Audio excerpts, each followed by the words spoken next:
nous allons étudier un concept très important en programmation et en algorithmique, ce sont les boucles.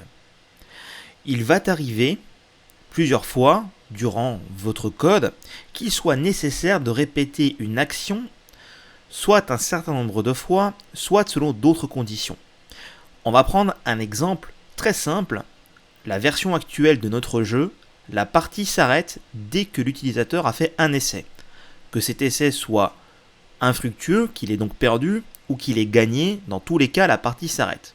Ça semble logique que la partie s'arrête effectivement quand l'utilisateur gagne la partie, mais c'est quand même très frustrant que la partie s'arrête au premier échec.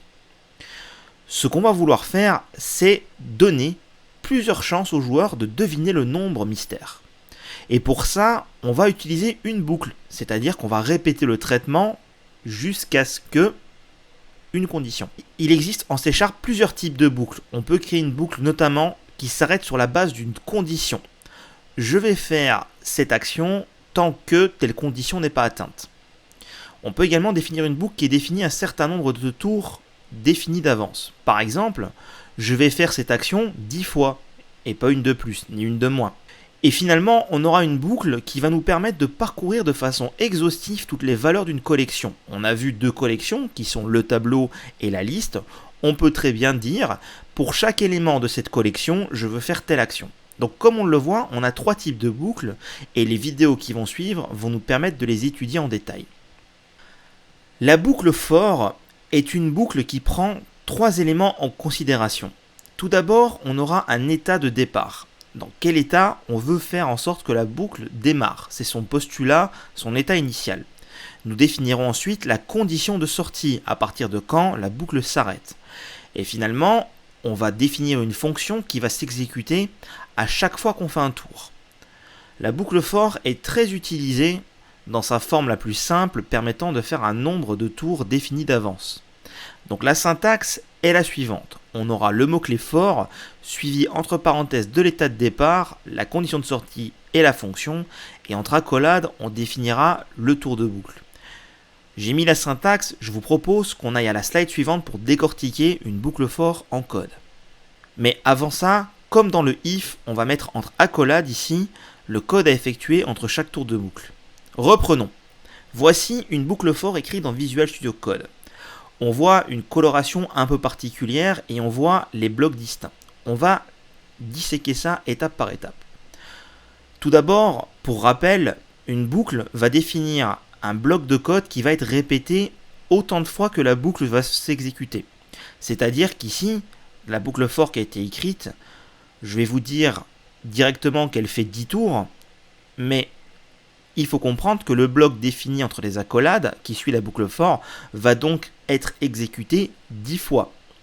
Et cela est valide pour toutes les boucles que nous allons voir. On définit donc un bloc qui suit la déclaration de la boucle pour exécuter le code tant que la boucle n'est pas sortie et n'a pas fini son exécution. Le mot-clé for est défini en début d'instruction. C'est lui qui détermine qu'on va faire une boucle for. Ensuite, nous avons ici l'état de départ. Dans le cas des boucles for, c'est très classique d'avoir ce fonctionnement-là. Ici, l'état de départ est de définir un entier qui s'appelle i, qui est égal à la valeur 0. Je peux mettre absolument ce que je veux en état de départ, mais généralement, étant donné qu'on se sert de la boucle for pour faire un nombre défini de tours, on va définir une variable de type entier qui nous servira de compteur et qui aura une valeur initiale. On remarquera que la séparation entre l'état de départ et la condition de sortie se fait par un point-virgule, ce qui peut être un petit peu perturbant parce qu'on a vu jusqu'à présent que le point-virgule était utilisé en fin d'instruction. La boucle for est très particulière dans sa syntaxe parce qu'elle va séparer par un point-virgule les trois blocs qui constituent les trois éléments de la boucle for, donc l'état de départ, la condition de sortie et la fonction à chaque tour. On peut même considérer que chacun de ces blocs-là est une instruction C# à part entière, d'où on mettra un point-virgule. Suite à cela, on aura la condition de sortie. Ici, tant que i n'est pas supérieur ou égal à 10, la boucle continuera à s'exécuter. Donc ma condition de sortie, elle sera validée à chaque tour de boucle, et tant qu'elle renverra vrai, je continuerai à tourner. Dès lors que cette condition renverra false, j'arrêterai de faire mes tours de boucle. Donc la condition de sortie à mettre ici est bien un test logique qui renvoie vrai tant que vous voulez tourner et qui renverra faux quand vous ne voulez plus que la boucle s'exécute. D'où ici, je veux que ma boucle for s'exécute tant que i est inférieur à 10. Encore une fois, séparation par un point-virgule entre la condition de sortie et la fonction à chaque tour. Ici, la fonction à chaque tour de boucle sera une fonction qui est propre à la boucle for et qui n'impacte pas le bloc à l'intérieur. On pourrait très bien déplacer ce i++ à l'intérieur de la boucle for et omettre cette dernière partie parce que la boucle for permet de définir des blocs vides, que ce soit pour l'état de départ, la condition de sortie ou la fonction à chaque tour. Néanmoins, il est recommandé de déclarer dans la boucle for tout ce qui a trait au fonctionnement de la boucle, d'où la dernière instruction qui est une fonction à faire à chaque tour de boucle qui n'impacte que le compteur. Il n'est pas recommandé de mettre à la fin de la boucle for l'intégralité de ce qu'on aurait mis dans le bloc qui suit la boucle for. Donc ici, on voit d'ailleurs quelque chose d'un petit peu particulier. On voit i suivi de 2+. Le i++ est une représentation très classique de ce qu'on appelle la post-incrémentation. Cela veut dire que la valeur qui est stockée dans i sera incrémentée de 1 à chaque fois qu'on appellera i++. C'est totalement équivalent à écrire i est égal à i plus 1, sauf que c'est beaucoup plus condensé d'écrire i++. Voilà la syntaxe de la boucle for. Je vous invite à bien assimiler la façon dont elle a été écrite, car nous allons passer à un petit exercice. Le but de cet exercice est de demander à un utilisateur de saisir 3 éléments sur la console et après d'afficher chacun des éléments sur chaque ligne. On fera pour ça une application dédiée où on peut reprendre une autre application et mettre en commentaire tout ce qu'on a déjà fait pour éviter de multiplier les projets. C'est à vous de voir ce que vous préférez. On utilisera un tableau pour stocker les nombres. Pourquoi un tableau ? Simplement parce qu'on a déjà ici le nombre d'éléments que l'on souhaite stocker, à savoir 3. Donc, il n'y a pas forcément d'intérêt à aller créer une liste qui va gérer dynamiquement un redimensionnement de taille. On utilisera la boucle for pour afficher les éléments. Donc, si vous avez besoin, remettez la vidéo un peu en arrière pour avoir l'exemple de la boucle for afin de vous en servir dans l'exercice. Je vous donne un petit indice pour la résolution de cet exercice. L'index grâce auquel vous allez pouvoir accéder à un élément du tableau se trouve directement dans la déclaration de la boucle et va changer à chaque tour. Ce qui veut dire que pour stocker les choses, vous allez pouvoir les mettre directement grâce à l'index et à la valeur du compteur de la boucle for au niveau du tableau. Je vous laisse donc mettre la vidéo en pause et essayer de faire cet exercice par vous-même. Je vous donne rendez-vous dans quelques secondes pour le corriger. Le but de cet exercice était de nous faire pratiquer la boucle for. J'ai donc créé pour l'occasion un nouveau projet dans un nouveau dossier qui s'appelle exercice for, qui va nous permettre de pratiquer en toute quiétude la boucle for. Il était demandé la saisie de 3 valeurs sur la console pour les ranger dans un tableau et ensuite de parcourir ce tableau afin de pouvoir récupérer les différentes valeurs. Bien entendu, il est tout à fait possible de réaliser ce petit et simple exercice sans la boucle for, mais tout le principe est justement de la pratiquer, donc nous allons l'utiliser 2 fois. La première fois pour remplir le tableau, la seconde fois pour lire le tableau. La première chose qu'on va faire, c'est qu'on va déclarer un tableau de chaînes de caractères. Bien qu'effectivement dans le slide j'avais parlé de nombres, il sera plus simple ici de mettre des chaînes de caractères. Si vous avez fait l'effort de mettre des nombres avec int.parse et un tableau de int, pas d'inquiétude, ça marche aussi. Le but de l'exercice n'était pas de pratiquer les différents types de tableaux, mais bien de pratiquer la boucle for. Donc ici je vais l'appeler valeur et je vais donc créer un nouveau tableau de 3 chaînes de caractères. Je vais donc écrire ici une boucle for et comme vous remarquez, si je descends d'un cran, on retrouve en fait l'icône de snippet, cette icône-ci, qui indique en fait qu'on a ce code-ci, qu'on voit dans l'infobule à gauche, qui va automatiquement être généré par Visual Studio Code pour nous si j'appuie sur Entrée Et comme vous le voyez, ça nous fait gagner beaucoup de temps. Je vous invite à utiliser les snippets quand vous êtes totalement sûr de comprendre le fonctionnement de la boucle for, et ce pour n'importe quel type de code que vous voulez générer automatiquement, pour éviter d'avoir trop à compter sur l'outil et ne pas savoir la syntaxe sans y être habitué. Je voulais simplement vous montrer qu'il y avait effectivement ce snippet pour faire gagner du temps, mais nous allons le faire à la main dans un but pédagogique, car ici, tout le but est justement de pratiquer la boucle for. Donc la boucle for est assez simple, dans le sens où elle se comporte comme un if, c'est-à-dire qu'on va avoir le mot-clé de la boucle, et ensuite les parenthèses qui vont définir son comportement. Elle a une syntaxe qui est très particulière et très peu commune, car en effet, elle contient au sein des parenthèses 3 instructions différentes. La première est l'initialisation, donc ici par exemple, on va déclarer qu'on a un compteur qui est de type int, qui s'appelle i, qui est égal à 0.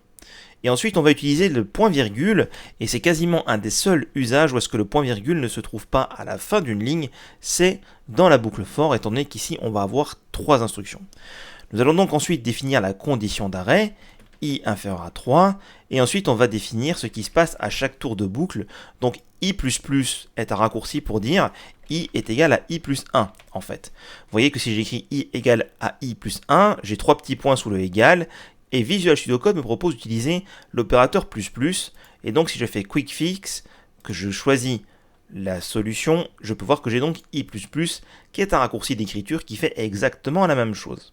Ceci est donc la boucle for telle qu'on l'a appris, et comme je vous l'ai montré juste avant, si vous voulez gagner du temps par la suite, n'hésitez pas à utiliser le snippet. Ce qu'on va faire, c'est qu'on va donc demander à la personne de saisir une valeur. Nous allons donc récupérer la valeur qui a été saisie sur la console en tant que chaîne de caractères pour la stocker dans notre tableau. On va donc utiliser l'accesseur par index de notre tableau, et ici nous allons stocker à l'index représenté par la variable du compteur. N'oubliez pas qu'un tableau commence à 0, c'est-à-dire qu'un tableau de 3 éléments contient l'index 0, 1 et 2. Et ça tombe bien, c'est exactement ce que notre boucle for va faire pour nous. On va avoir i égale 0, i égale 1 et i égale 2, et puis quand i va passer à 3, vu qu'on va ne plus respecter la condition de sortie, on va arrêter la boucle for.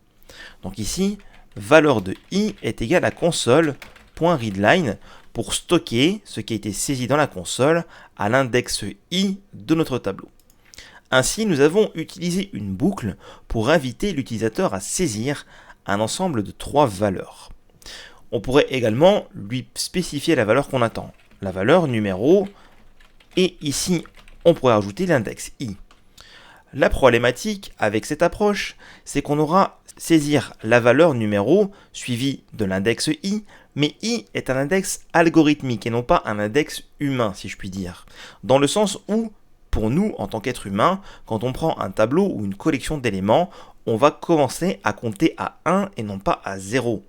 0 est utile pour l'algorithme, mais quand on va dire à quelqu'un « prends-moi le premier élément de ce tableau » ou « prends-moi le premier élément qu'il y a dans cette boîte », on va prendre l'élément qui se trouve en première position. Si je dis à quelqu'un « prends-moi l'élément qui se trouve à la position 0 », ça n'a pas de sens dans la vie réelle. Donc ici, nous allons faire i plus 1 afin d'avoir quelque chose de logique. Donc, on va avoir saisir la valeur numéro 1, numéro 2, numéro 3. Il faut être donc vigilant entre ce décalage du compteur pour les humains et pour l'algorithme. Une fois que ceci est fait, nous allons refaire une autre boucle for avec le snippet cette fois-ci. Et donc ici, on va bien spécifier 3. Et on va écrire sur la console, à l'aide de l'interpolation, la valeur à l'index i est la valeur. Donc ici, c'est assez simple. Pour récupérer la valeur, on va faire exactement pareil que ce qu'on a fait pour l'affectation. On va utiliser l'indexeur par crochet. Donc l'indexeur par crochet est valide aussi en écriture qu'en lecture. Pas de problème pour ça. Et donc ici, il faut ne pas retomber dans le piège et bien incrémenter i de 1 pour avoir un index humain. On a donc dans ce programme 2 boucles for, la première pour la saisie, la seconde pour la lecture. Lançons notre application pour voir ce qu'il en est. Donc la valeur numéro 1, la valeur numéro 2 et la valeur numéro 3. Une fois que tout a été saisi, on peut voir ici que la seconde boucle for va parcourir mon tableau et restituer les valeurs que j'ai donc saisies juste précédemment, et ce de façon automatisée. En effet, je n'ai pas eu besoin de faire manuellement le traitement pour définir l'index 0, l'index 1, l'index 2 et ainsi de suite. J'utilise une boucle pour répéter un algorithme, un morceau de code X fois, et comme on peut le voir, on peut se servir des valeurs du compteur de la boucle for afin de profiter au maximum de cette boucle pour faire du code dynamique en fonction de chaque itération. Si vous avez réussi cet exercice, que ce soit avec des chaînes de caractères ou avec des nombres, félicitations, vous savez maintenant comment utiliser la boucle for. Si vous n'avez pas réussi, je vous invite à revoir cette vidéo. La boucle for s'avère bien utile pour parcourir des collections comme des tableaux ou divers éléments où est-ce que l'index joue un rôle prépondérant. Il serait dommage de ne pas connaître cette boucle qui pourra être utile dans bien des situations.